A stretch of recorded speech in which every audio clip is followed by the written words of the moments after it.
Senator, in the last of the presidential debates moderated by Bob Schieffer, you drew greater distinction between yourself and George Bush. You said, "I'm not George Bush." And then this past week in the Washington Times, a newspaper in Washington, this was the account. Senator John McCain blasted President Bush for building a mountain of debt for future generations, failing to pay for expanding Medicare, and abusing executive powers, leveling his strongest criticism to date of the administration, whose unpopularity may be dragging the Republican Party to the brink of a massive electoral defeat. "We just let things get completely out of hand," he said, of his own party's rule in the last 8 years. But then we have an account of you on Meet the Press going back to June 2005, and this is what you had to say about your relationship with President Bush at that time. The fact is that I'm different, but the fact is that I have agreed with President Bush far more than I have disagreed. And on the transcendent issues, the most important issues of our day, I have been totally in agreement and support of President Bush. So I strongly disagree with any assertion that I've been more at odds with the President of the United States than I have been in agreement with.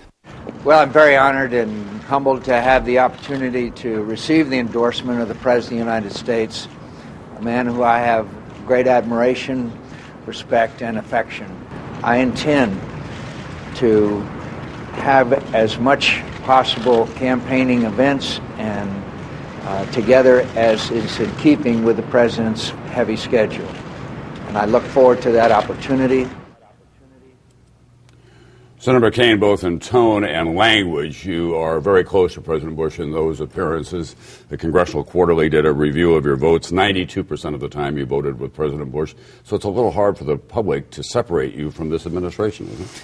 Well, it may be the way you describe it. And by the way, the last interview that I did with the Washington Times, of course, I've been repeating for the last 8 years that the spending was out of control. That's why I voted against these pork barrel spending. I was the harshest critic of the failed strategy in Iraq and pointed it out in hearing after hearing and fought against it. I've supported action to address climate change since 2000 and said we've got to do something about it. There were sharp disagreements there. There were a number of disagreements. On general overall philosophy, I am a Republican. I respect the President of the United States. Of course we let spending get completely out of control, and I've been talking about it for a long, long period of time. Now, I know how it is on this show. You show various segments and comments that we make thousands of, and I understand that. But the fact is, I am not George Bush. The fact is that I was not popular within my own party. The fact is that when I said that we were failing in Iraq and we were going to lose, I was criticized by Republicans. The fact is, when I did campaign finance reform with Russ Feingold, I was opposed by my own party and my own president. So do we share a common philosophy of the Republican Party? Of course. But I've stood up against my party, not just President Bush, but others, and I've got the scars to prove it, including taking up with Ted Kennedy immigration reform, knowing full well that that was going to hurt my chances in the primary. So I could go down a long list of issues with you. Do I respect President Bush? Of course I respect him.